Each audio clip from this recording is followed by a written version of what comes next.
The engines were finding life difficult. Workmen were mending the viaduct on the main line. The arches needed strengthening. Sir Topham Hatt did not want to close the railway while the work was done, and so repairs took a long time.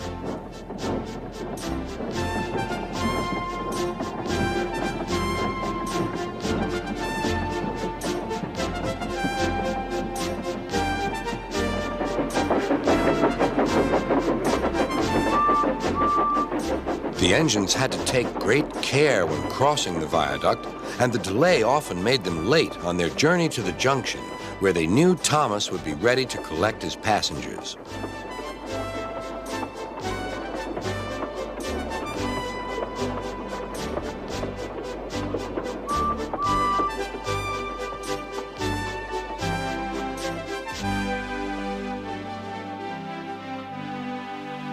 Thomas grew crosser and crosser.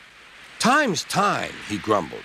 "Why should I keep my passengers waiting while Henry and James dawdle about all day on viaducts?"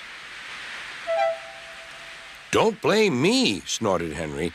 "If we hurried across the viaduct, it might collapse, and then you'd have no passengers at all. What would you do then?" "Run my train on time, for one thing," retorted Thomas. He hurried away before Henry could answer. Bertie was impatient too.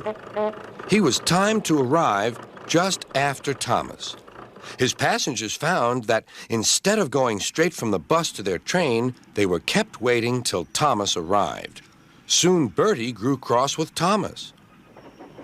"Late again," he remarked, as Thomas panted wearily in.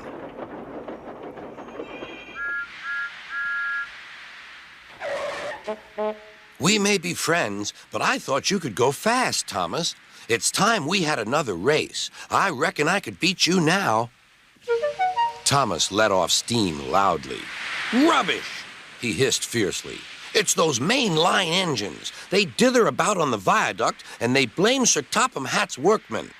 It's just an excuse for laziness, if you ask me."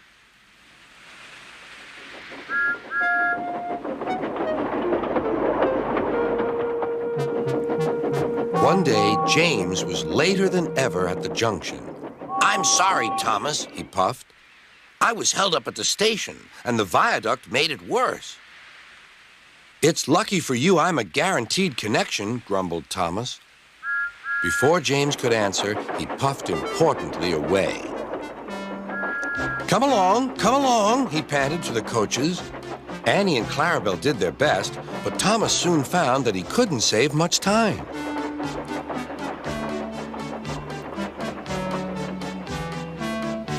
Suddenly, Thomas saw Bertie ahead. His radiator was steaming.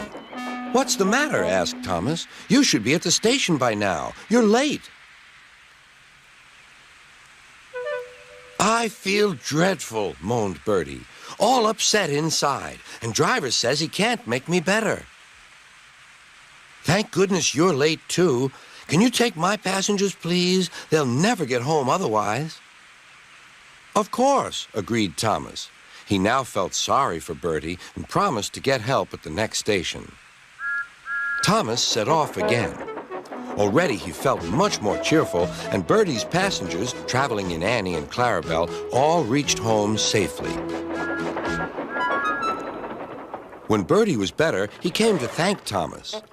"I'm sorry I teased you about being late." "That's all right," replied Thomas. "I'm glad I could help. There are times when being late isn't such a bad thing after all." With a last cheerful greeting, the two friends went back to work.